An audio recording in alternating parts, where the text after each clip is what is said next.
Hi, welcome to another Divorce Tip Tuesday with me, Cathy Meyer, certified divorce coach, and divorcedmoms.com.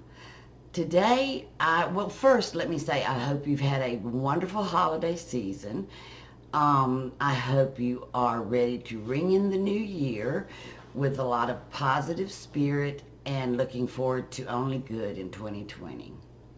Today, let's talk about the aftermath of divorce from a narcissist. You've gone through the divorce process. The ink is dry on the paper. It's all over. But here's the reality of divorcing a narcissist. It's never over. Not at least until after your children reach the age of majority and the family court system has no authority over them any longer.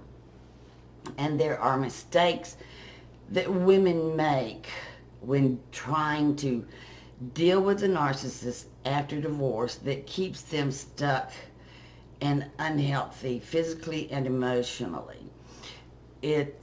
I'm addressing this because it's something I went through myself, and I will be quite honest with you. 7 years after my divorce was final, I was diagnosed with complex PTSD because of the way I responded to the conflict that my ex was constantly causing. And I could blame it all on my ex, but I think we have to admit to ourselves that we can choose how we're going to respond to someone who is toxic in our life. So, basically there are three things that I did wrong, and most women that I've talked to have done wrong after divorce when trying to deal with a narcissist and the conflict they generate. Number one is having unrealistic expectations. You expect this person to be reasonable and rational. Not going to happen. You expect him to care. You're raising his children. You're helping support his children. Your default position is to care. That's not his default position. He doesn't care. You expect him to put his children's needs first. He is first and foremost before anyone. He does not, I don't want to say he doesn't care about his children's needs. He probably does, but only to a certain extent. If his children's needs interfere with his needs being met, he will stomp all over his children's needs. So that's number one, having unreasonable expectations. Number two is believing that if you try hard enough, you can solve the problems between the two of you. And what I mean by this is trying to be reasonable. Okay, if I'm reasonable, if I show him respect, if I show him concern for his feelings, it will come back to me. It won't. It won't. And you don't have the power to fix a problem because you're not the problem. He is the problem. People who want to fix the problem, me for example, find themselves justifying their needs. And if, say, your child needs braces. I remember my son needed braces. And I sent him an email and said, little one needs braces. We have an orthodontia appointment this day, this time. We'd like for you to be there. And of course he writes back, he doesn't even address we would like for you to be there. He writes back and says, he doesn't need braces. I'm not going to be there, and I'm not going to allow this to happen. So in order to justify my position I email him back and I send him the medical records from the dentist. I tell him this, that, and the other thing and why he needs the braces, hoping that if I explain this to him, it's going to get through. You know, he's going to have this light bulb moment and say, oh, she's right, he needs braces. Not going to happen. I'm sorry, but it's not going to happen. And if you're a fixer, that's going to be hard to deal with. But you have to put down that need to fix it. You have to put down the need to justify and defend your position on anything. As long as you're not doing harm to your children, harm to yourself, or harm to your ex, you don't need to defend your position. Another thing fixers will do is play nice doggy. They will roll over. Excuse me, y'all. If I am nice to him, he will eventually be nice to me. And you play nice doggy over and over and over again and ignore their bad behavior. You don't call them out on it. Of course, calling them out on it is not going to do any good, but, you know, it's better than playing nice doggy because you're just damaging yourself and your self-esteem when you play nice doggy to someone who's disrespecting you, belittling you, and demeaning you. So, don't play nice doggy. Don't be nice to someone who's not being nice to you and expect it to change, because it's not going to. And number 3, the biggest one, is failing to comprehend and understand how much damage their narcissistic behavior is doing to you physically and emotionally. We all like to think of ourselves as strong. I can deal with this. I can handle anything he throws my way. And you clench up and you are determined. I'm going to do this. I'm going to do this. What you're doing when you do that is you're teaching yourself to live in a state of hypervigilance. You get to a point to where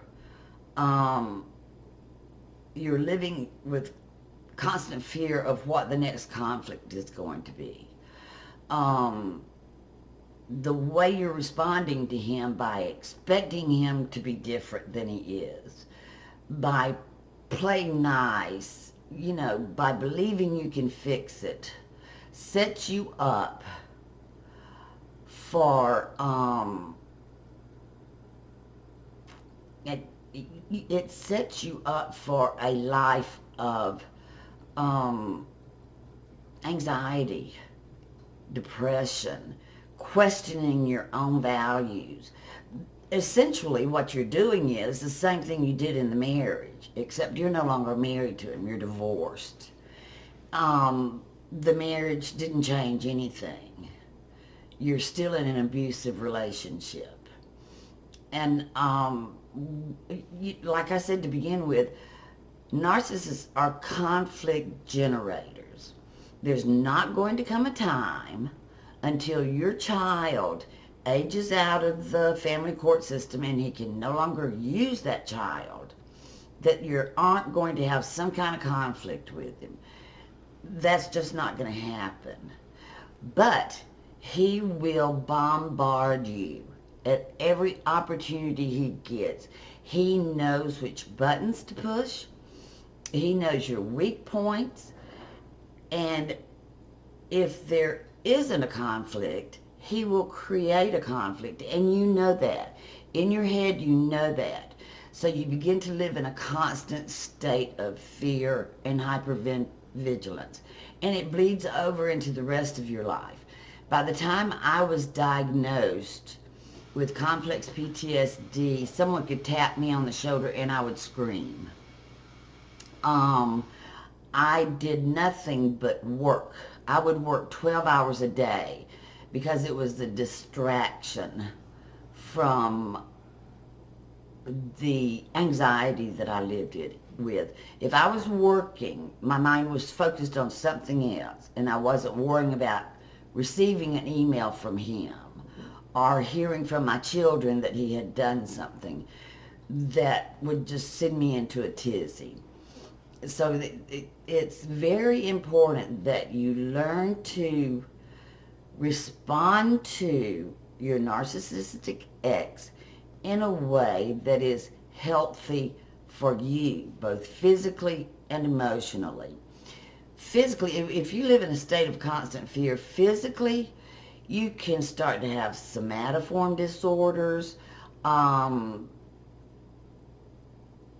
pain disorders, ulcers, fatigue, constipation, sleeplessness. You won't be able to sleep. Emotionally, it can generate panic attacks. It can cause depression, agitation, inability to focus. So it's very important that you change your expectations, that you stop trying to solve the problem and make a difference, because you can't, and that you start understanding that this person that you're dealing with can cause you harm physically and emotionally. It's very important. So what do you do about it?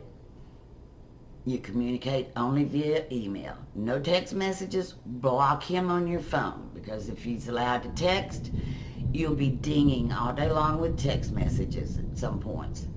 No in-face communication, no phone communication. Everything in writing.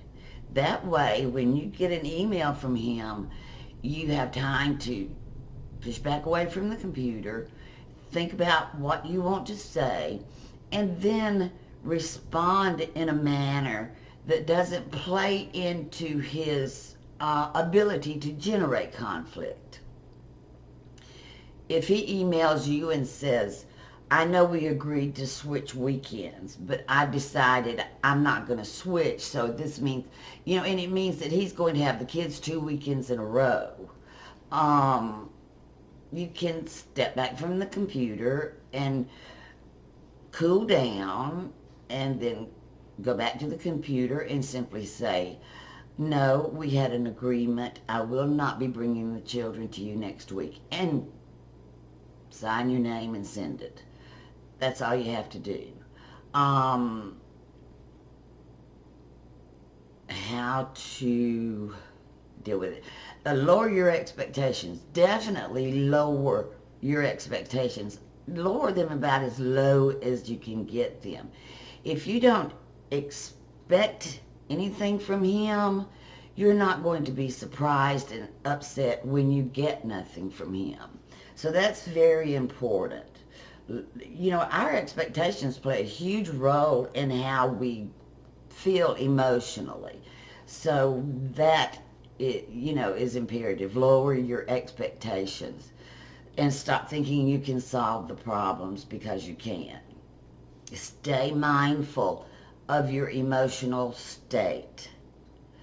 Take an inventory. How am I doing emotionally? Am I feeling anxious? Am I feeling depressed? Is my startle reflex really off? Am I feeling like there's danger around every corner? That's when you have to seek professional help. You have to be more diligent about self-care. If it's nothing but a Wednesday night bubble bath, that's self-care, downtime. But I just think it's important that women understand that the aftermath of a divorce from a narcissist is at times worse than being married to a narcissist. And we've got some great articles on divorcedmoms.com about this very thing, and I will write an article with this video and leave some links in the bottom. You can click on those and get some more information.